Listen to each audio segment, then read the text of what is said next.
Hello everybody and welcome back to the Fabrica Creative Labs. My name is Angela Quintavalle and I'm talking to you from Fabrica, a communication research center based in Treviso in Italy that was founded in 1994 by the Italian entrepreneur Luciano Benetton.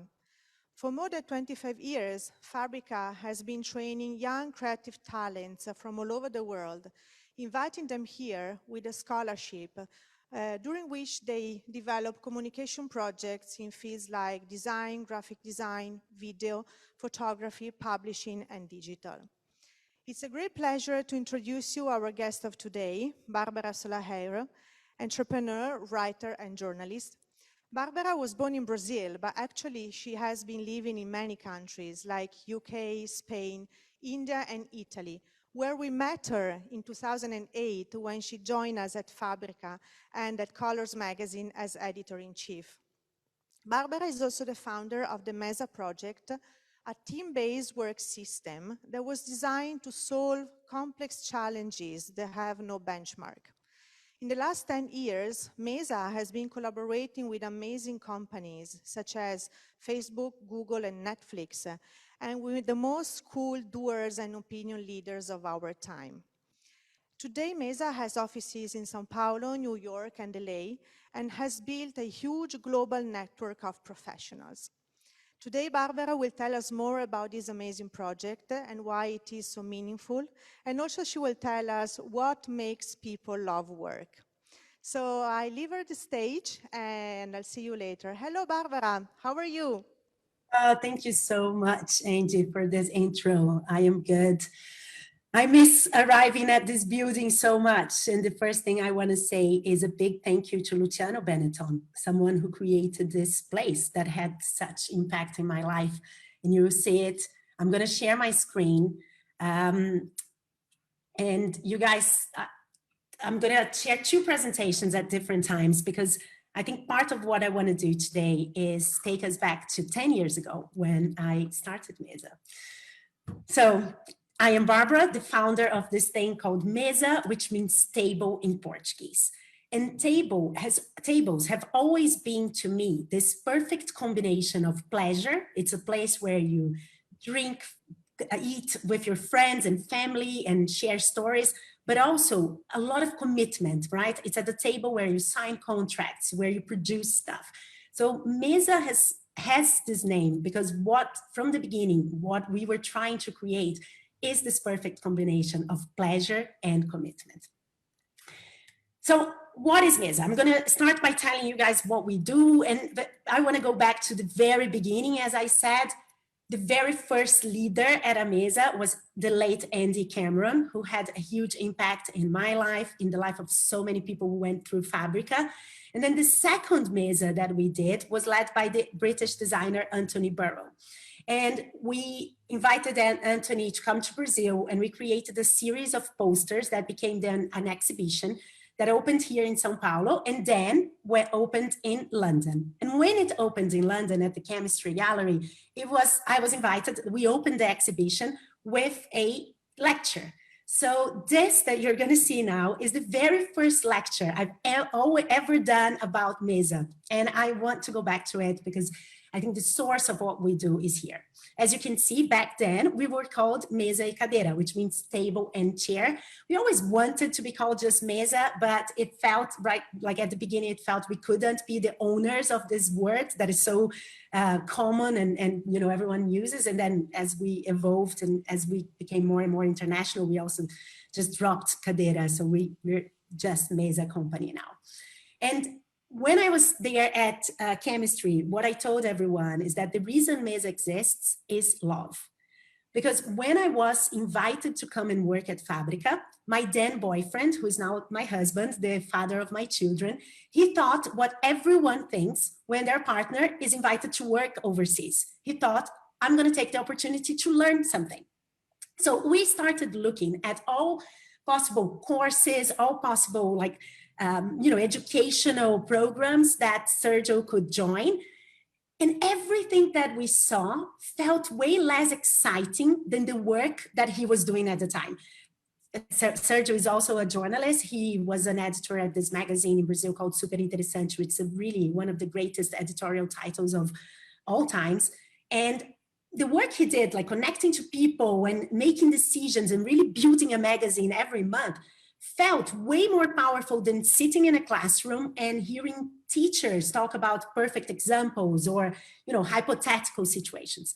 So what happened was Sergio stayed in Brazil and I came to Fabrica, and this is what I showed at gallery and at chemistry gallery. And I think it's so amazing to see it, the impact from there to here. And when I came to Fabrica, what happened, and I think anyone who's been in that environment knows, is all of a sudden you are surrounded by amazing people. And for me, it became clear that what I wanted to do in life was just to work with amazing people all the time, and to work with amazing people in a great project, in something that was meaningful, something that that made sense to the world. And this is a photo of Anthony Burrow in my house in São Paulo, working with people. And at this time, what we were selling to people was a course, was a different take on education.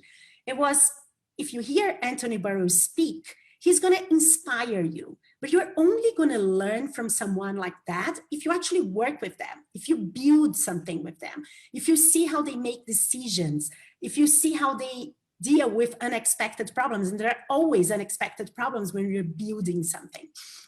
And this is quickly like the table and the chair. The table, I was, at the same time we were inventing Mesa, I was doing my apartment and creating this table that was so important to us. And back then, the way we used to explain what we do at Mesa is we set a working table. That was very important because it was an educational project, but it was work.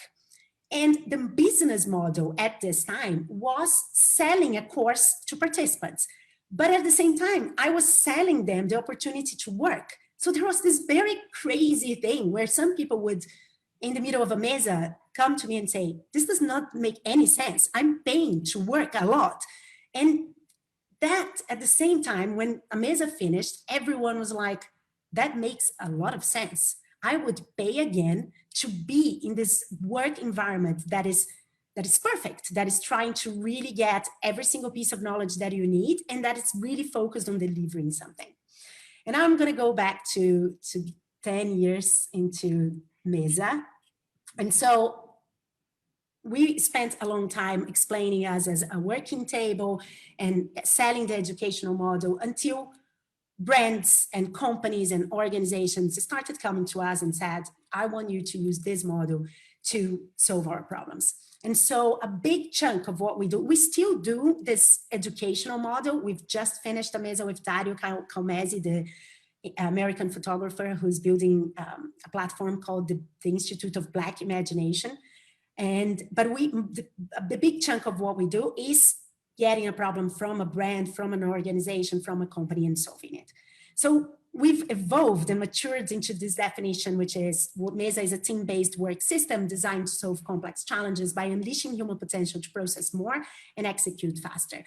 And this part where we look into the way humans interact to work is really important to us. What is it that makes people really connect to it? What is it that makes people process more information or process less information? Why is it that in big organizations, people were working with such little efficiency, really, right? And all of that we now apply to companies would not have been possible if I hadn't started by selling work to people. Because I had to make sure, like when we were building a team for Mesas like Andy Cameron or Anthony Burrow, I had to convince someone to pay for work. So I had to fully understand what was it that made people say yes to a work invitation. And that has been very impactful to us. So what we do is we conceive, develop, and prototype extraordinary solutions in 5 days. And I use the word extraordinary here and may sound like anything, but it's actually when you have a really big challenge, that's how you get the best team. Because people who are really passionate about what they do, really talented, they want to be challenged. They want the most difficult challenge. So the truth is, when we have a very tough thing, like when we have an industry challenge, that's when we put the best teams together. We say the whole formula of Mesa can be split into this and can be shown in this formula: a leader at the head of the table, a team that have every single piece of knowledge and skill that you need, and a mission that is very concrete, something you build, and we are trying to build the perfect working experience. In terms of format, you can say that Mesas are very similar to a workshop or to a sprint, right? But in terms of intention, all the idea of like ideating or all this thought of this 5 days in a sprint are an exercise, this is very against of what we do and very different from what we do. What we do is make final decisions, is sitting the final decision maker. We sit CEOs and VPs and entire boards of organizations to make decisions, because what we do is make those 5 days, those 60 hours of work, equivalent to months of work in other organizations.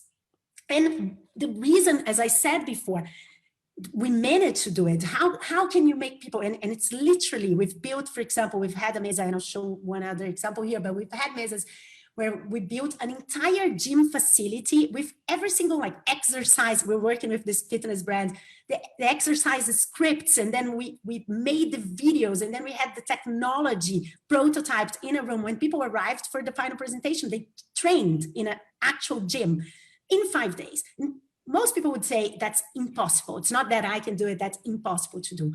It's not impossible. And the thing is, if you make work fulfilling for humans, if you make humans really connect to it, you will create this environment where they produce more. You will see that being result-driven is not the opposite of being fulfilling for humans. It's actually because it is result-driven that it gets fulfilling for humans. So just quick, like, so you guys can really picture what a mesa does. This is an example. Bernard's Mute, the guy who makes clouds. I don't know if you guys are aware of this artist. Bernard was trying to build a rainbow onto a landscape for 3 years, and he has all, you know, a lot of funds, a lot of financing. He had worked with lots of great scientists. But one day when I talked to him and I said, have you ever gotten every one of them, every single piece of knowledge and every skill that you need together in the same room? And then he said no, and he agreed to do it with us. And we created his first rainbow projected onto a landscape, something he had been trying to do for many years. Or when we worked with Google Earth, and Google is a big client for us, both in Brazil and in the US, one of the challenges they've brought to us is how can we tell, like Google Earth was just launching a new feature where you can see content inside the platform, and they wanted it to be about the Amazon region, right? The Amazon forest. And as we built, one thing that happened is, because we had every single piece of knowledge that we needed, including the coder who coded this platform, we were able to make a product enhancement that this was the Brazilian market, right, bringing us this challenge.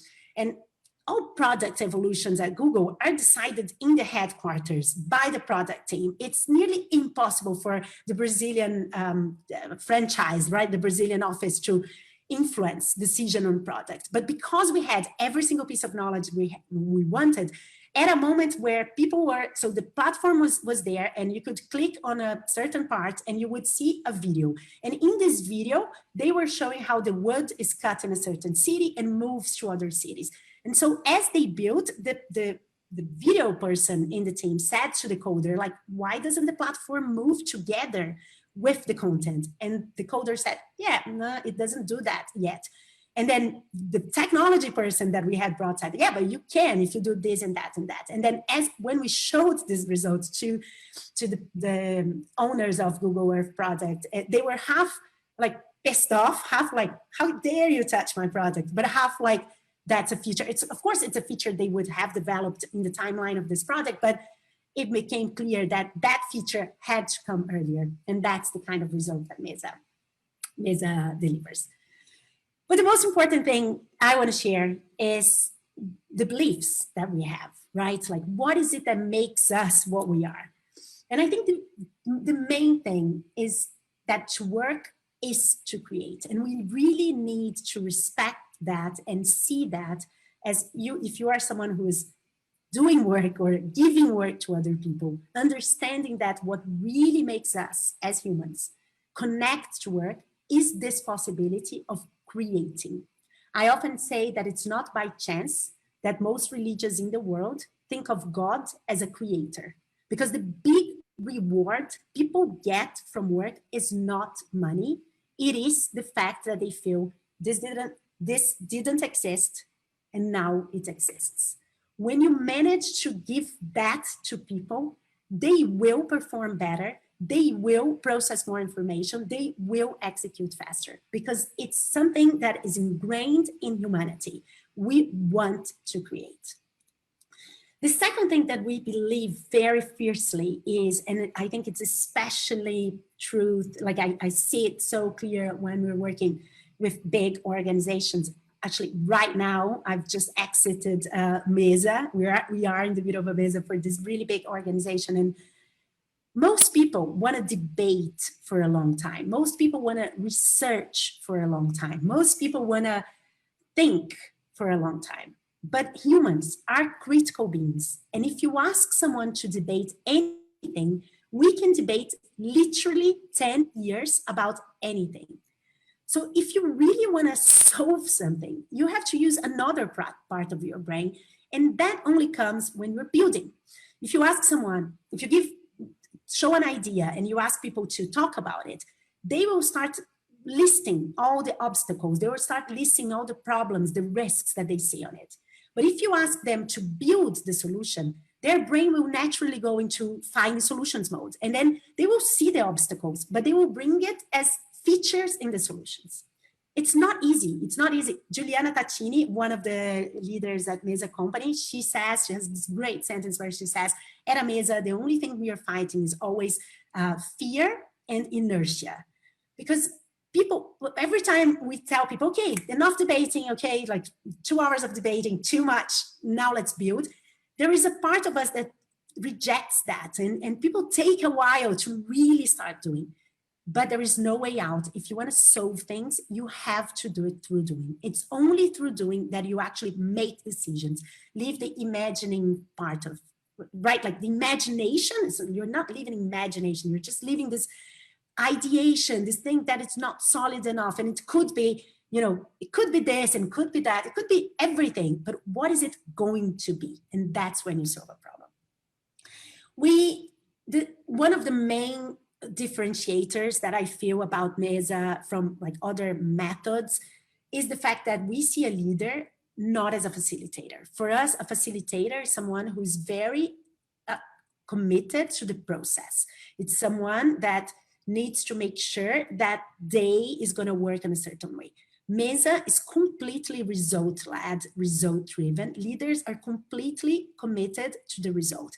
And this creates a really different environment because the leader, first, it's not very democratic. It's not like we're not really worried about, oh, everyone has to feel like they are heard or everyone has to feel like this happens naturally when you build the right team.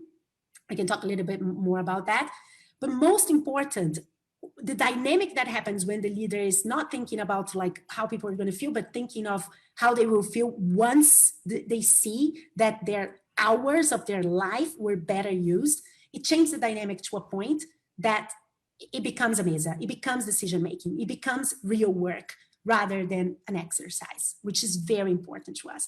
So I would say, I think, it's one of the things, my provocations very often is like, drop the idea that you are a facilitator with any teams. Embrace the idea that you're leading. That does not mean you have to know all the answers. That doesn't mean that it's your word that counts, much the opposite. It only means that you are committed to the result and nothing but the result. And then another pretty polemical belief of Mesa is that we are against the use of the word collaboration, even though Mesa is a highly collaborative process. You could, of course, it's co-creation, of course, it's collaboration. But we feel that people have started using the word collaboration. And for us, collaboration is a little bit like happiness. The more you focus on it, the less you get of it, So when you call someone, you're building a team and you call someone and you say, oh, I need you to come for this collaborative process. What that person's brain hears is, I need to be there and someone else is going to be responsible for the result. that creates an environment where you can only get to the middle ground. People feel like they have to compromise because, it's a collaboration. So, I think that's not perfect, but that other person thinks. And so you get to the middle ground. The only good way to get excellence is when you call someone and you tell them exactly why you need them. Hey, I need you. Like when we called Fernando Meirelles to do the Google Mesa, we said, there is no one in the world that can tell a story about Brazil in a way that it's relevant globally, like you, Fernando. And when I say that, and it's true, first thing is he wants to come. When you can really point out the knowledge of someone to them, knowledge is not something human beings want to keep to themselves. Knowledge is something that human beings naturally, their inclination is to share. So if I say, Fernando, there is no one in the world that can tell a Brazilian story the way you do, and we need it for Google, my chances of him saying yes are really high. And the second thing is, when he comes to Mesa, he knows that his responsibility is that to tell a Brazilian story in a way that is relevant globally. And so he's holding this one pillar, and he knows his responsibility is to this one pillar. And then we have a team where every single person knows exactly what they are doing. That's when you get to excellence. So my crusade against the word collaboration, it's not a crusade against collaboration itself. It's against using this word that became a buzzword, that became just something, and many times it becomes a way for the leadership not to know exactly why they need each person. One of the main things we believe, and you can see from the design of this presentation, is that you should have everything you need in order to solve a problem, but only what you need. A lot of times people think that having an extra is harmless. Mesa thinks it's as harmful as having like 10 extra people is having one person who doesn't have to be there. Really, I think this is one of the most important things I see happening in any work environments. We work with small startups as well that have learned that Mesa can save them a lot of time and a lot of money. We work with social organizations. Sometimes we're working with groups of students. Most of the time, people were selecting groups, thinking of things as like, oh, it's fine. This person, we don't really need this person, but that's fine. Let's put her here. And for us, this is something that really hurts the idea that if you build a team that has only the things that you need, then people will be able to see that they need to give their best, and that if everyone there is not giving 100% of what they have, then the whole thing might get spoiled because you don't have any backup. You don't have any safety net. All you have are these people that are there. And so I would highly recommend that this is how you build teams. We also believe that the era of outsourcing your problem is over. And that is a big one for problem owners because, in the 80s and 90s, as we were building a work, system that was very based on benchmarks and formulas that were tested and then copied, it was very easy to outsource a problem, right? Like you had a benchmark and then you called your ad agency to do your communication, or you called your technology partner to do your technology. But as the world gets more complex, as you have less and less benchmarks, and every solution has to be decided for that specific context of that specific organization or that specific problem owner, there is no way to solve a problem without the problem owner. And at Mesa, we are really, really I would say, strict with that. And there has been cases where someone wants to commission a Mesa, sorry guys, wants to commission a Mesa, and we look at the problem and we say, this problem needs the person who makes long-term decisions when it comes to investments. And then the person who brought us the problem, in this case that I'm quoting here, was the innovation department. They said, well, that's my CEO. It's impossible. I cannot, have my CEO sit for 5 days at a Mesa. And our answer is always, okay, so we cannot do the Mesa. And I want to let you to understand that this problem, it's not me who wants your CEO. The problem needs your CEO. And if you cannot get the person who makes long-term decisions in terms of investments for this problem, you will not solve it. And that that does have an impact on people's lives, right? Like it does mean that you're gonna solve less things in a year, because before you could like outsource and send it to lots of people. But it does mean that you're going to be way more accurate, and the things that you're putting in the world are things that your organization will really be able to implement, rather than just a beautiful idea on a deck that never gets implemented. Another thing about people that we understood really quickly is that people hate rules. Actually, people love rules so they can break rules. So if we start a mesa and say to people, this is a very non-hierarchical environment, no one is the boss of anyone. If I were to say that, the first thing that the boss of someone would feel is, of course I'm the boss of that person. Like the first thing they would do is get closer to their position in the hierarchy. But when people arrive at a mesa, the way we place the place, right? Like the way we set the table, the way every single person has the same material, the way the materials that we use are the most informal possible. Like we use the cheapest pen, the most simple pen we can have. Like the experienced team of Mesa is an outstanding experienced team. And for years, they've tried, what is the right pen for when we used to do mesas in real life. And their decision is it's the simplest pen possible, because we want everyone to straight away feel something where they see that there is no hierarchy, there is no formality. This is just people working together. And so the more you can ritualize your processes, Mesa also has this moment where we open the mission together, and it's very ritualistic, and everyone has to kind of, it's nearly a contract, this is where we're going to get. And that's very powerful. One other really important one for me is you don't need to own talent, right? So we know, I believe that talent is the game changer, right? In the world. Like if you're not attracting the best talent, it's very likely your organization is starting a decreasing in reputation or in sales even moment. But this idea that you have to be the owner of the talent is just stopping you from working with the best. And I think, especially for the people who are at Fabrica right now, that is going to be really true, because I'm 41 now, and when I was at university, everyone was really great, right? Like there are always these people that you can tell are really talented in the classroom already. And everyone, they wanted to work for a company. It was the natural thing, like you wanted to work for a company. And now you go to any university, anywhere in the world, the best talent, the one thing they know is that they don't want to work for one company. They want to have their own business. They want to have their own projects. They might work for a company for a while to learn, but they don't want to be owned by a company.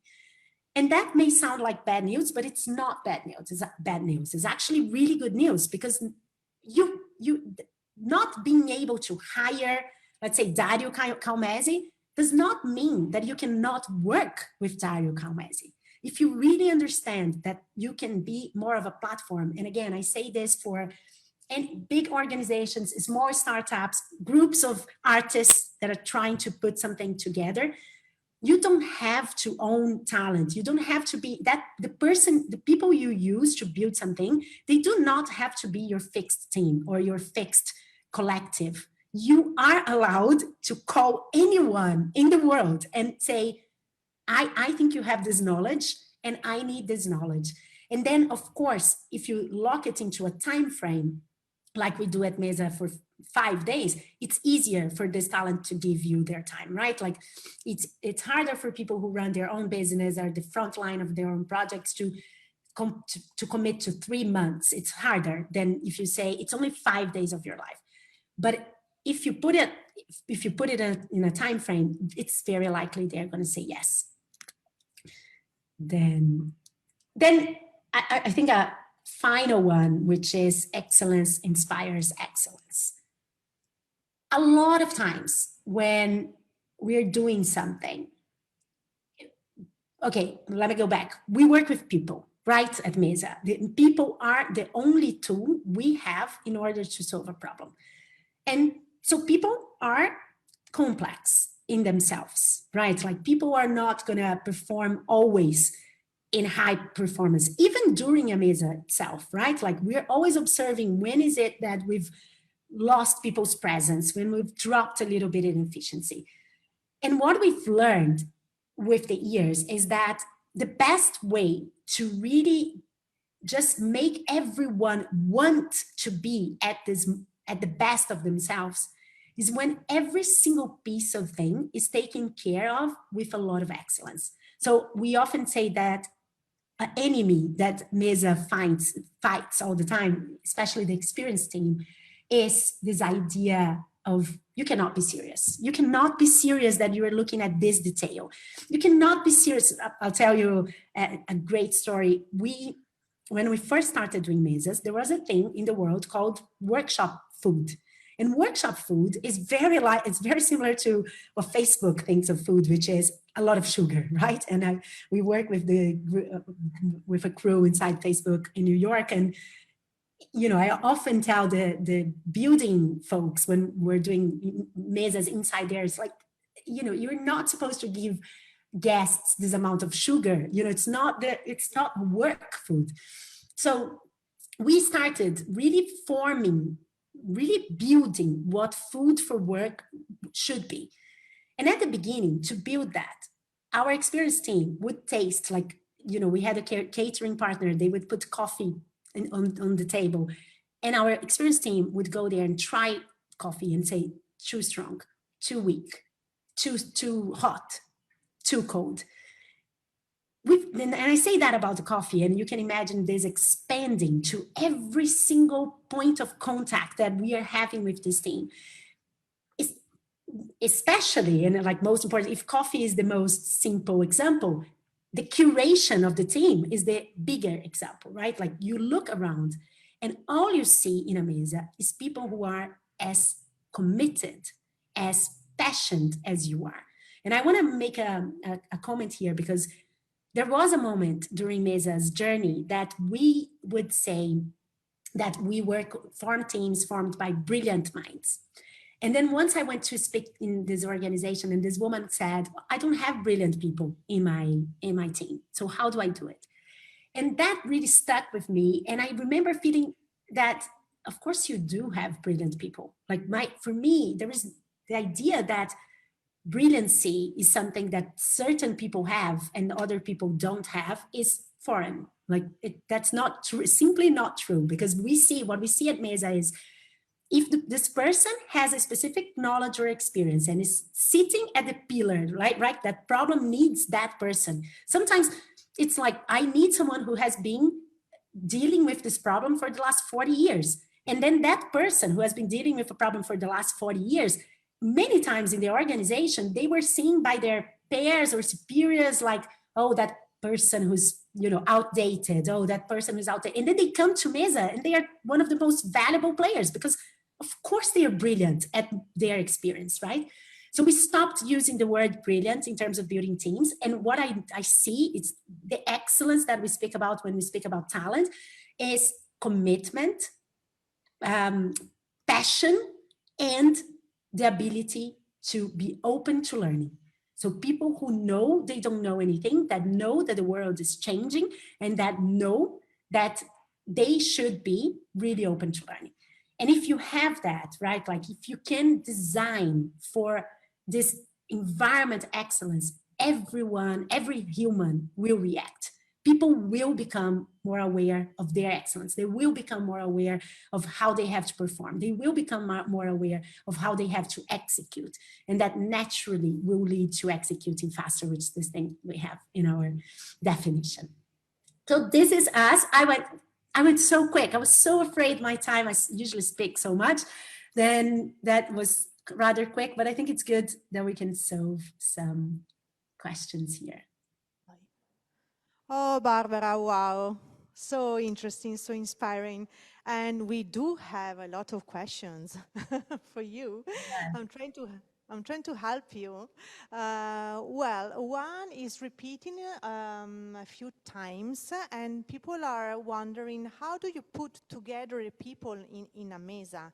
I mean, how do you decide who needs to be in the room, and Perfect. what drawbacks or biases can come from that? And also, Joao is wondering, have there been situations where the group insurrected against the leader for any reason during the work? So for Very now, good. just this, then I will be continuing. I love the insurrection question. I'll answer that. But how we build a team? I'm a journalist, right? As we said at the beginning. And for many years, I didn't really realize how much journalism and editing and editorial editing there is into Mesa. But now I know for sure there is a lot. And so what we do, it's very simple. We look at the problem, we look at the essence of a problem. So one of the things that we believe is that the whole idea that briefing should take very long is wrong. Like we say, we need 7 minutes with the real problem owner, and then we understand the essence of the problem. And we believe that is from the essence that you should build a team, and not from the brief, not from, because for us, a brief is a combination of like, some of it is the problem, some of it is part of researches that people did, some of it it's something that wasn't the template and people don't know the answer, but they say it anyway. For example, in marketing teams, a lot of companies have a template for briefing that says target. And then people write whatever target it's approximate to their product. But even the idea of target has changed so much that the right way to answer would be like, we don't know the target. No one knows the target. And that is for us at Mesa, it's fair enough if, you will pin down your target as you build something. That's how we think. So we look at the essence of the problem and we slice it into very obvious things, guys. It's like, okay, I need to build help Google build a platform, build a launch for this new feature. So I need someone who understands a lot about the Amazon. But the Amazon is very complex. So I need someone who understands a lot about the forest part of the Amazon and also about the urban part of the Amazon. Yeah, but then I also need someone who's really into the social aspects of the Amazon. Okay, it's a launch for a new feature in a digital product. I need someone who's really great at formats. And so it's really simple. It's kind of like child's play. Just look at the essence and break it into pillars. And then in terms of not getting biased, I think that because we look at the essence, it really helps us, right? Like a step away from bias. We're humans. We are all in some way biased. So we're not promising no bias at all. But then, and then when we build the team itself, then we have very specific, rigid, strict policies in terms of diversity and making sure the teams have different backgrounds. And one of the things for us is really important, and I think I get that from Fabrica as well, is the team can never look the same. Like you can never have a team of 14 people and they all look the same, went to this kind of the same type of background, some type of, because we truly believe that it's not, and we see it happen. We are doing right now Mesa 237. And so we are even preparing this, but we can prove with data that results are better when the team has different backgrounds. Like the more perspectives you bring, the more relevant you become. I think the person who explained that better to me in my life was Matt Wood. I forgot his name, the guy who invented WordPress. He tells a story that they have a team that is spread around the globe. And he says that up until there were 8 employees, their end of the year party was drinking beer and playing pool. And when the employee number 9 at WordPress was a Mormon, and so for the first time, it couldn't be about drinking beers. And he understood that when you have a diverse team, you start making things that are not important just for you, but they are important, full stop. And that's what we see at Mesa. When we have different perspectives, we really deliver results that matter more, and they're more successful in terms of everything, in terms of numbers and acceptances. So that's how. So when we slice the pillars of knowledge, I think the answer is coming from the essence. And then when you build teams, I think you have to have very strict policies with yourself in order not to fall into bias. And then in terms of insurrection, I think there has been times. So with the like artist mesas, the independent mesas, the ones that we started, like Andy Cameron, Anthony Burrow, when Anthony's mesa was interesting because everyone was doing these posters and they were making it colorful. And this is the team that was working with Anthony Burrow is like some of the best graphic designers in Brazil at the time, like really talented people, like Anthony Burroughs in a way, you know. And Anthony came to me and said, this is all wrong. That cannot be colorful. And I said, why? Why? So you're going to tell us that? Like he was like, I don't know what to say. I think I have to let them do what they want to do because it's their work. And I said, no, you're a leader. You're seeing something and you're going to tell us. And then as we spoke, Anthony was able to download something that even him had never phrased like the way he phrased at that moment, which was, if you have to make a word colorful, you are not using the right word, because it was Anthony only makes text-based posters, and his whole thing is arriving at a set of words that are so perfect, they're so simple that you don't have to bold any of them, you don't have to italic any of them, you just use them. And when you, and that the insurrection therefore changes, right? Like you're okay, I get that. There's a mindset here. And in terms of me leading, I did once get, and it was more of a less in a, because I don't see insurrection regarding the result as something that is wrong. Like, you know, it's these moments where people react are actually really good at a mesa where this is wrong. So, and then you learn more and you learn something that is very important to that person who's holding a pillar. So that happens very often, and then we just deal with it. But there was once at a mesa that when we start a mesa, people have to take their cell phones away. And this woman said, I'm not going to take my cell phone away. And then I just stopped and said, so I'm not going to open mesa. And that was how I did it. And I waited until because my point and our point at mesa is, if you cannot be here present, if you have other things to do, she was saying, but I have other things to do. And I said, so go do them. Go do the other things you have to do.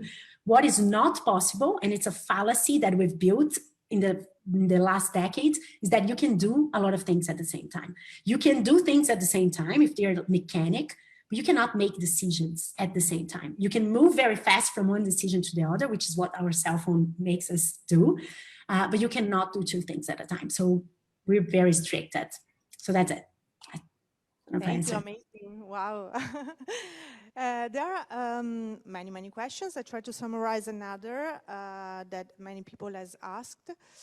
Which are the major changes you did in the format or dynamics since the foundation, and how has your practice evolved, and especially in these hard times that we are facing with pandemic and COVID? Perfect. Okay, so I think in terms of business model, that was it. When I first started Mesa, I thought I was creating a educational thing, right? Like a school. And then I found out how difficult it is. Like there is a true problem with educational business models, and it's the challenge every single government faces, because you can only, like, you either have to put a lot of students in the classroom, which doesn't work for Mesa because we want everything you need and only what you need, or you have to make it very expensive. And we didn't want that because, see, I have like we've done Mesas where the leader, the mission required a surgeon, like a dentist surgeon. And I need to find a really great dentist surgeon who wants to pay to be at that Mesa. So if I put it very expensive, it would be a problem. So very soon we knew there was no business model in this model, but that's all we did anyway for a year and a half, because it was so new that we wanted to really make sure this worked. And then we evolved into this other model, which was what we have now, which are companies bringing us the challenges and then we paying people to be there working with us, which is much easier to make, become true. So that's a big one for us. And so we do like artist mesas now, one a year.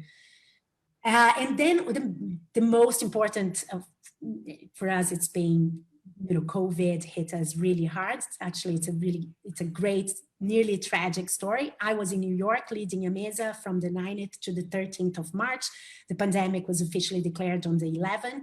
And on Thursday, the 12th of March, one of the participants started having a fever. We finished the Mesa earlier. A lot of people were already like really worried, flying out back to their cities. And then I landed back in Brazil on Sunday. On Monday, we had a text from someone saying they tested positive. It was a very hard time at the moment. Like you didn't have tests. This guy only tested because he's based in, I can't remember like where the Walmart headquarters are, like middle US. So, and he lived with his mother-in-law. So he decided to test. And then all of a sudden we had 12 people with really high symptoms. We had all the people who managed to tested positive. I am pretty sure that I had COVID, that I was infected. I was really well, but my team was really sick. And that, like, it was Wednesday, March 18th, when we said there is no more in real life mesas until we have vaccines. So very quickly, we killed this thing that we had spent years building, right? The food and the way we take cell phones away from people. And we are in the middle. So we had to do a huge shift into how do you transfer this experience to the remote world. I'll give you an example. So for example, with the cell phones. Before, I used to take the cell phone away from the person and they are there sitting and I could see whether they were using it or not. And now it's a much longer process. So now the experience team makes a call with every participant. At this call, they play an audio where we explain the reason why presence is so important to us. Then we make the person accept. There is a slide where they have to click, do you accept it? Yes or not? Do you accept what we call it the gift of presence? And it feels so naive when we make them accept, right? But then when we are at Mesa and people are taking their cell phones and we can see, right? The experience team can see, they open their mic and say, listen, João, I can see you have your cell phone. As you agreed with me on that call, you said you could give me your entire presence, so I need it now. And so it's a much longer mechanism. It's a much harder thing to do. And we're doing it really bad. If you think of like how did we, food at Mesa in 2014 compared to food at Mesa in 2019? Very bad, right? 2014 was the beginning of our investigations. So I think in terms of like understanding how we get people present, no matter what platform, is right at the beginning for us yet. But that's it. That's the investigation. We are a team that believes that excellence inspires excellence. So we are always like perceiving this one phrase, this one sentence that will convert people's mind into being there, into being present. So that's it. Thank you. Thank you so much. Another question, how do you encourage companies to move away from a model based on collaboration and towards a model based on responsibility? Yeah, it's a great way of putting it because that's it, right? Like we were saying, stop collaboration, take responsibility. We get them into our environment, right? Like we get, I think with big organizations, they are very seduced by the idea that you're going to have a solution built in 5 days. Like this thing that I've been, and it's not been once, twice, like many of our problem owners say, I had been trying to solve this for 6 months or for 2 years. You know, I've been working with the best, the biggest, and 2 years, and no one was able to deliver this that you just delivered in 5 days. So that is very seductive, right? Also working with the kind of talent that we bring, because when we slice a problem and the essence of a problem into pillars, we always, like for us, there is no problem in like working with only with people from within the organization if that organization has all the pillars that we need. But it's never happened. I've never sliced a problem into pillars of knowledge and I had all knowledge inside that organization. So we often go outside and say that person from that project and in that sense, that's also a big promise. They are like, I'm going to work with the guy who invented the Nike Plus. I'm going to work with the guy who is leading the fastest growing e-commerce in the US. I'm going to, you know, like there is, this person is not coming to talk to you about, you know, perfect examples or hypothetical situations. This person is putting all they have into your problem. So we get them there inside the Mesa environment. Once they are there, this is attention, because you see clients, you see problem owners all the time thinking like, no, I can solve this later. I know, but then I'll do this later. I will then do a research. And we're like, no, you're deciding this now. What do you need? No, but I can't. No, I can't decide on final money decisions. Oh, you can't. What do you need? I need someone who understands the blah, blah. And oh, that person. Oh, so you need Mulin. Oh, so you need, and then we remind people all the time that everything single thing that they may need to make that decision is there. But it's attention. It's attention, because people, responsibility is tough, right? Like responsibility is the thing that once you take it, you also have to live with the consequences of it. So you're right. It's attention. But we trick them into the environment, and then we just say, do the decision. Right, fantastic. Also, what's the most challenging project that you worked on, just briefly? And is there any case where you didn't find a solution for the company? That's very good. So, okay, in terms, I'll explain. I'll say this one again first, because we've never not delivered anything, right? We see it failures in many different ways at Mesa. So one failure would be we didn't present anything at the final presentation. That is possible, never happened. Then the other type of failure is when the Mesa finishes, the problem owner, the person who brought us their problem, says, you did not solve my problem. That's happened twice in our life, and we gave the entire money back in both situations, because we're not trying to build a business based on processes. Even when the client says, but it was great, I met great people, I was very inspired, but you didn't solve my problem. We give the entire money back. And I think it's the right thing to do. Some of my partners think it's the wrong thing to do, but for me, it's very important that that's it. We're building a business based on solving your problem. And then there is another type of failure that for us, it's a failure, which is when we build something and that thing does not get implemented. And I think that speaks a lot about Mesa's promise, because a lot of consultancies do a lot of work that are never implemented, and they're not analyzed on why this didn't get implemented. It's usually like, yeah, the organization itself wasn't able to implement it. And for us, the leader made a mistake if for any reason, something is not implemented. And I'll tell you an example, Kobe Bryant. We worked with Kobe in 2014. He wanted to see what a legacy business, so, once he stops playing, he wants to have a legacy, but he doesn't want to build an NGO or a foundation. Kobe was always very good at, being an entrepreneur. And he always felt that, why am I spending 60% of the money that I have in the structure, in the foundation, rather than the impact itself, right? And the answer is, to have an organization requires great people and structure, and that requires money. So most NGOs in the world use 60% of all the money they have for the structure itself.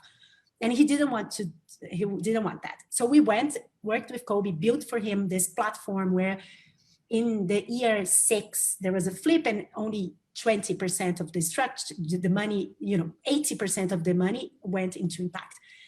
But but Kobe never launched this, right? Like, he was still playing when we did it together with him, and, maybe someday he would, now he won't. But for us, it was a failure, because for some reason, Kobe didn't launch it. And when we review, and then we review Mesas which failed like this, we didn't bring one pillar of knowledge, which was the investor. We didn't have the investor at this Mesa. We didn't have the person who would put the first chunk of money. And we designed it in a way that Kobe, it wasn't his personal money. It was like a startup that he would go to the market and pitch it to investors.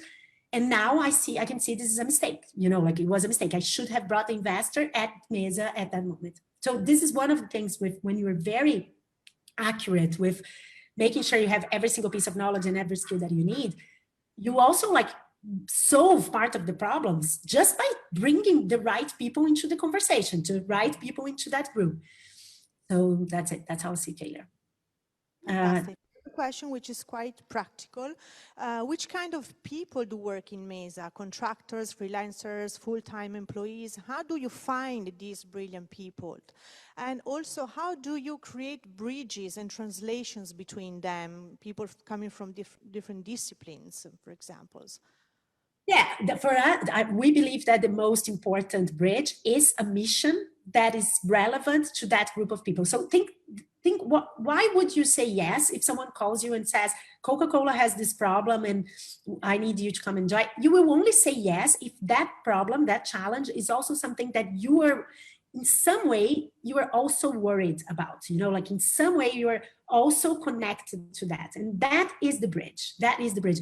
Ligia Giatti, who is my partner based in New York now, who opened our US operation, her background is in workshops and stuff, and she says that like for years she was trying to understand what make people collaborate and work together, and then she came to Mesa, and it was like the mission. If you have a mission that people care about, they will work. There is no need for artificial bridges. We don't use any like gimmicks or templates or workshop things. We just say work. Yeah, now you work, and that's the bridge. And also like being in a situation where every single piece of knowledge that you have is needed, like is there for you, and you are needed, right? I forgot the first answer, the first question. What was that? I answered that one. I also, so Angie, while you remind me of the other question, but I want to answer a previous one about what was the most challenging Mesa for me. And I think the most challenging Mesa was, we did a Mesa with kids from like 9 to 14 years old once. And it was interesting because Mesa has this thing where it's not democratic. It's not about everyone feeling like they're heard. And we really believe that the real impact of a Mesa will come at the last day, right? Like it doesn't end until it's finished. And there was a moment that like the teacher came to me and said, those kids, they're feeling a little bit like uneasy because they don't know if they're doing right or wrong. And I was like, we're going to just hold, I know the feeling. We're not going to treat this now. Let's wait until Friday. And then on Friday, you could see, and then you see the transformation and you see people understanding how everything makes sense. So we are not afraid of letting people go through emotions that are, human, that are human. Like a lot of what we fight against is this idea that work was supposed to be like a formal thing where you pretend to know everything, where you pretend to have all the answers. It cannot get chaotic. I remember first Mesa we did with Google in the headquarters, and we're Brazilians, right? So a lot of the people in Mesa are Brazilians spread around the world. And there was this thing where the Americans were thinking, oh, it's too messy because it's Brazilian. And we're like, no, it's too messy because solving a problem is messy, is chaotic, if you're result-led, result-driven rather than process-driven, it's gonna be messy. So that's it. That's how. And I remembered and then forgot again the question that someone had. Don't worry. People will get in touch with you if they have more questions. One very last, because we know you have to go back to your Mesa. How your experience as a fabricante impacted your career, professional path, and development? All my gratitude, and I started this presentation thanking Luciano and Fabrica, and showing how Andy Cameron, who I met at Fabrica, was leader number one. Francesca Wade was also at that picture. Francesca was my very first partner at Mesa. I met her at Fabrica. I think Fabrica really taught me this idea that you should get every single piece of knowledge and skill together was solidified at a moment we were doing. I was at Colors. We were doing the new website of Colors. We had this idea, which was amazing, but it had been developed by, photographers, photo editors, designers, and writers, which was the current Colors team. And then one day I went to dinner, like Fabrica life, you had to work and you go to dinner with João, who was also Brazilian. He was at the interactive department. And he said, well, really, I think the website of Colors should just be a platform where you tell people the theme of the next issue, and then people send you the photos, the ideas that they have. And that spoke so much to half of our life inside Colors was calling someone in Cambodia, Mike, who's here, saying, we are doing an issue on teenagers. Do you have a good story on teenagers? Like we were having to find stories. And João just said, why don't we open it as a platform? And now it sounds so obvious, but back 2008, to be a collaborative platform like we were for a while and experimented, it really made me understand, like, why did we decide on a website without the interactive department sitting with you? And that has a huge impact on Mesa. But I think above all, and maybe it's a beautiful thing to finish with, Fabrica taught me that the answer is always inside yourself, that the real place to look for a decision is inside, is in the essence of things. It's in the essence of an organization. It's in the essence of a problem. And that is the most valuable thing. And I carry it, and it's changed me forever.